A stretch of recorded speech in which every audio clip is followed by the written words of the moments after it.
भारत के इतिहास में 13 महीने चले किसान आंदोलन और उसको लेकर अब एक किताब प्रकाशित हुई है जिसका नाम है किसान बनाम सरकार।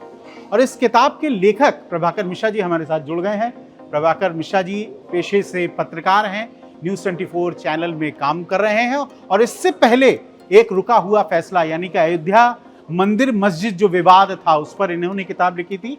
अब किसान आंदोलन को लेकर ये उनकी नई किताब प्रकाशित हुई है। तो प्रभाकर जी बहुत बहुत आपको अभिनंदन, बहुत बहुत आपको साधुवाद कि आपने किसानों का एक बड़ा मुद्दा उठाया।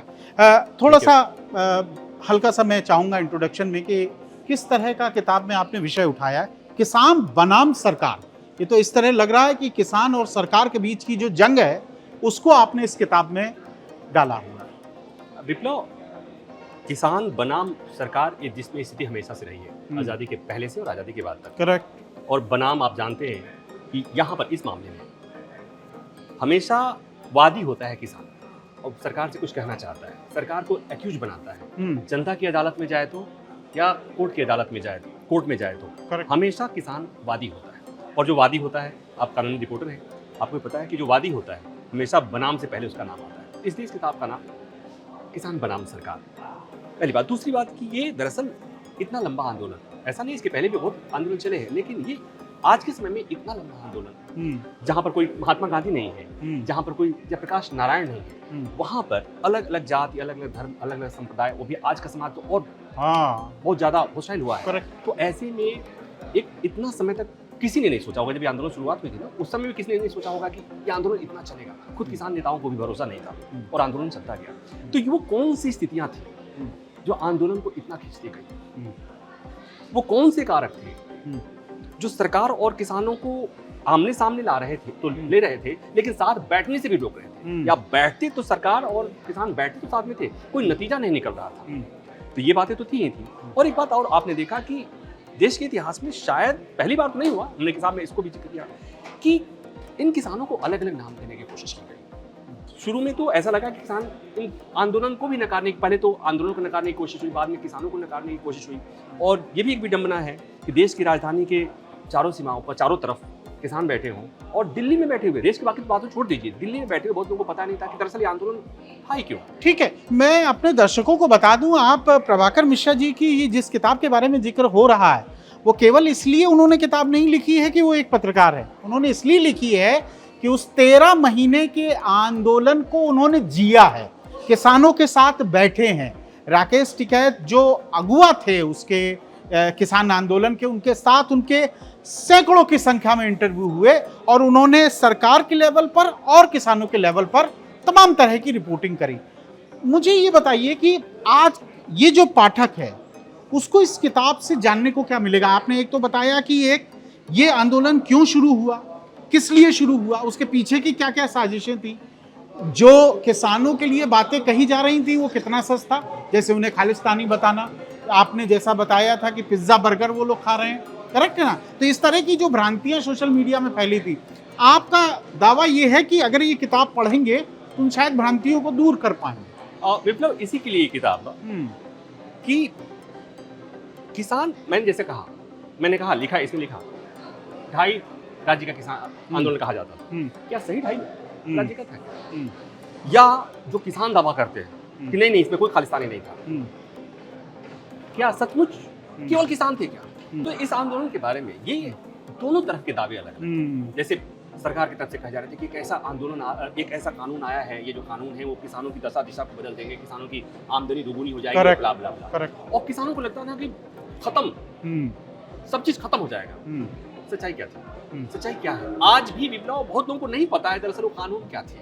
बहुत लोगों को नहीं पता है कि वो किसानों को भय किस बात का। और आपको इम्पोर्टेंट बात आपको बता दूं कि अगर आप पाठक थे उस समय के और आपको याद होगा किसान आंदोलन को लेकर, या एक तरह से यहां से शुरू करें कि उस किसानों को लेकर जो बिल और लॉ लाए गए उसको लेकर दो तरह से, एक पक्ष था एक विपक्ष था। तो जो न्यूट्रल बात थी कि क्या ये किसानों के हित में है या नहीं है, वो न्यूट्रल बात नहीं सुनने को मिली। या तो किसानों के पक्ष में बात हो रही थी या विपक्ष में बात हो रही थी। और ये बड़ा एक कंफ्यूजन पाठकों के बीच में था कि उन्हें जो रियल स्टोरी थी वो नहीं मिल पा रही थी कि आखिर ये जो सरकार कानून लाई थी वो उनके हित में थे या नहीं थे, करेक्ट?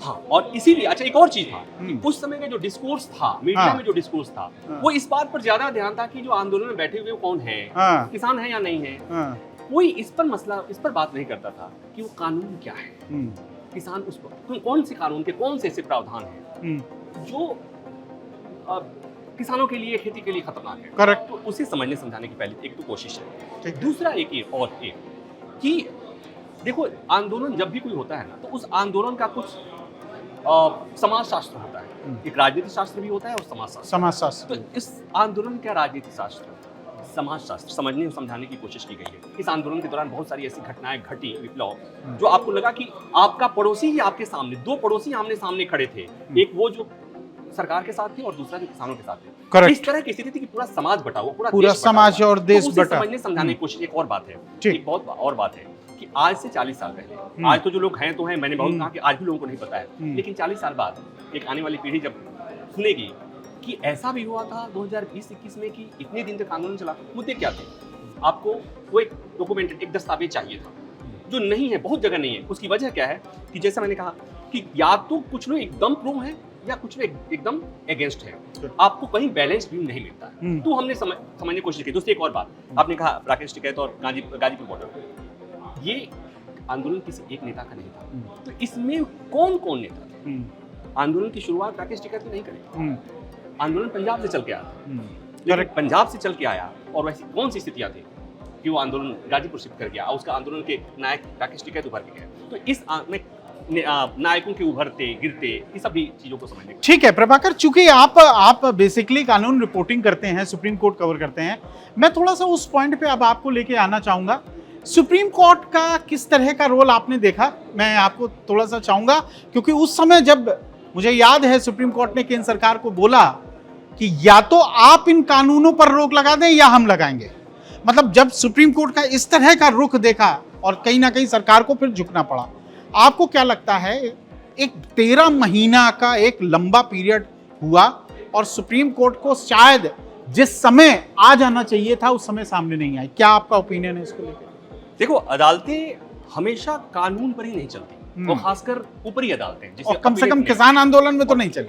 करेक्ट। इसलिए कि उन्हें कानून के इतर भी बहुत सारी चीजें देखनी होती है। दूसरी बात एक और कि आप सोच के देखिए कि कार्यपालिका, विधायिका और न्यायपालिका में शक्ति प्रतिकरण का एक हमारे आदर्श सिद्धांत दिया गया है। हालांकि समय समय पर ओवरलैप होते रहता है, लेकिन कुछ मौकों पर अदालतें थोड़ा सा ज्यादा मोरल हो जाती है कि नहीं, ये कार्यपालिका का काम है, विधायिका ने कोई कानून पास किया है, कार्यपालिका कुछ कर रही है, हम कौन होते हैं इसको रोकने के लिए। कई बार अदालतें उससे पीछे हटने की कोशिश करती हैं, उसकी वजह कुछ और होती है। इस समय वजह ये थी कि सरकार एक बहुत मजबूत सरकार, ऑर्डिनेंस लेकर आई है सरकार, जिसका प्रधानमंत्री सहित तमाम मंत्रिमंडल के सदस्य, तमाम नेता देश में नगाड़े बजा के कह रहे हैं कि अब उसमें कोई अदालत के 4 जज बैठ करके, 3 जज बैठ करके अचानक से रोक लगा दे तो एक अलग मैसेज आता। तो उस चीज से, उस कन्फ्रंटेशन से, चाहे उस तरह के व्यू से बचने के लिए अदालत ऐसा मौका दे रही थी सरकार को, और नतीजा हुआ कि एक और बात इसमें फंडामेंटल राइट्स के वायलेशन की तमाम बातें आ रही थी। इसमें कहीं से कोई दो रह नहीं कि दिल्ली एनसीआर के लोग बहुत परेशान थे, साल भर तक एक तरह से आप कहीं किसी जगह को रोक दो, आप सड़क रोक दो, करेक्ट। चलिए, तो लास्ट में हम लोग एक काम करते हैं। बहरहाल ये तो आपने अच्छी बातें बताई, और किसान आंदोलन को अगर हम लोग याद करें तो बहुत सी बातें मुझे रिकॉल हो रही हैं। फिलहाल जो आपके पाठक इस किताब को लेना चाहें, वो क्या तरीका है वो थोड़ा बता दें। देखिए, ये किताब किसी बड़े पब्लिशर से करने की किताब नहीं है, ये एक तरह से सेल्फ फाइनेंसिंग मोड की किताब है। ओके। इसलिए कि ये किताब छपना इतना आसान नहीं था। जहाँ पर बनाम किसान बनाम सरकार हो, उसे के पब्लिशर मिलना मुश्किल था, तो एक मैंने कोशिश करी है। तो ये किताब ऑनलाइन के जो प्लेटफॉर्म से, फ्लिपकार्ट पे और अमेजन पर, फ्लिपकार्ट पर अभी उपलब्ध है, अमेजन पर 1-2 दिन में उपलब्ध हो जाएगी, और हो सकता है कि और भी कुछ प्लेटफॉर्म आए पर हो, ये हमें उपलब्ध करने की कोशिश करें। चलिए, बहुत बहुत शुक्रिया, बहुत बहुत धन्यवाद प्रभाकर जी। किसान आंदोलन को समझने के लिए किसान बनाम सरकार जो प्रभाकर मिश्रा जी की लिखी हुई किताब है, आपको होता क्या है कि आप बाहरी दुनिया देखते हैं या मीडिया में आ रही चीज़ों को समझने की कोशिश करते हैं कि आखिर इस जो झगड़ा हो रहा है या ये जो मुद्दा है उसके पीछे की कहानियां क्या है, और शायद ये किताब ही अपने आप में काफ़ी है उन कहानियों को बताने के लिए। नमस्कार। लीगल रिपोर्टर के सभी वीडियो को देखने के लिए लीगल रिपोर्टर को सब्सक्राइब करके बेल आइकन बटन जरूर दबाएं।